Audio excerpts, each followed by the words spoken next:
Pawan Kalyan 2019 AP assembly ఎన్నికల రీత్యా సినీ ప్రస్థానంలో విరామం తీసుకున్న సంగతి తెలిసిందే.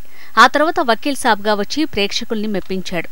భీమ్లా నాయక్గా మరోసారి తన సత్తా చాటాడు. ఇప్పుడు అభినవ రాబిన్ హుడ్ పాత్రలో కనిపించబోతున్నాడు. పవన్ నటించిన తాజా చిత్రం periodic action adventure Harihara Veeramallu. 17వ శతాబ్దం నాటి మొఘలాయిలు, కుతుబ్ షాహీలకు సంబంధించిన చారిత్రక కథాంశంతో ఈ చిత్రం రూపొందింది. పవన్ నటించిన తొలి హిస్టారికల్ ఫిక్షన్ మూవీ ఇదే కావటం విశేషం. తెలుగు, తమిళ, కన్నడ, మలయాళ భాషలతో పాటు హిందీలో కూడా రిలీజ్ కానుంది. పవన్ కళ్యాణ్ ని పాన్ ఇండియా స్టార్ గా లాంచ్ చేస్తోంది హరిహర వీరమల్లు చిత్రం.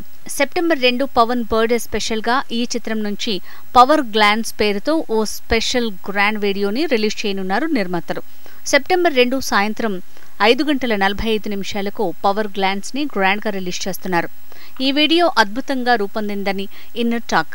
పద్మశ్రీ తోట తరణి రూపొందించిన సెట్స్ హైలైట్ కానున్నాయని తెలుస్తోంది. ఈ చిత్రంలో smart beauty Nidhi Agarwal heroine గా నటిస్తోంది. ఎంఎం కీరవాణి సంగీతాన్ని అందిస్తున్నారు. మెగా సూర్య ప్రొడక్షన్స్ బ్యానర్ పై ఏఎం రత్నం సమర్పిస్తున్నారు. క్రిష్ సినీ కెరీర్ లో ప్రతిష్టాత్మక చిత్రంగా హరిహర వీరమల్లుని తెరకెక్కించారని చెప్తున్నారు నిర్మాతలు.